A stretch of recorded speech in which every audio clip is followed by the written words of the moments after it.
শিলাবতীর জলে ঘাটাল ভাসছে, মাস্টার প্ল্যানের কাজ নিয়ে তৎপর প্রশাসন। শিলাবতের পশ্চিম পারে গার্ডওয়াল তৈরির সিদ্ধান্ত নেওয়া হয়েছে, আর সেই মতো এলাকা ঘুরে দেখেন মাস্টার প্ল্যান মনিটরিং কমিটির সদস্যরা। সেচ দফতর সূত্রের খবর, ঘাটাল শহরের পশ্চিম পারে বরাবর রিটেনিং ওয়াল তৈরির সিদ্ধান্ত থেকে সরে আসছে সেচ দফতর। বদলে 20 কিলোমিটার ডোয়ার্ফ বাঁধ তৈরির ভাবনা রয়েছে।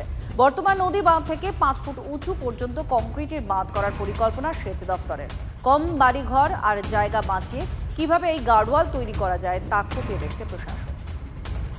চাইছি মাস্টার প্ল্যান হোক নদীর দিকে হোক, ওইটাই তারা সার্ভে করতে আসছে, যেন মাস্টার প্ল্যান হোক, কারো ঘর বাড়ি যেন না ভাঙে, সব ঘর বাড়ি রেখে দিয়ে যেন মাস্টার প্ল্যান হোক। আমরাও চাই মাস্টার প্ল্যান হোক, কেন বারবার বন্যা আসছে, আমাদেরও বন্যায় খুব অসুবিধা হচ্ছে। এটা হলো সার্কিট এনভায়রনমেন্টাল রেস্টোরেশনের একটা কাজ আছে, সেটাই দেখছি। মাস্টার প্ল্যান ঘাটা মাস্টার প্ল্যানের সঙ্গে এটা যে প্রথমে একটা ডিপিআর ছিল, সেটা কিন্তু পরিবর্তিত কালে সেটা আমাদের ঘাটালবাসী দাবি করেছিল যে কিছুটা জমি কমিয়ে যদি করা যায়, তো সেটার জন্য একটা নতুন ডিপিআর তৈরি হয়েছে।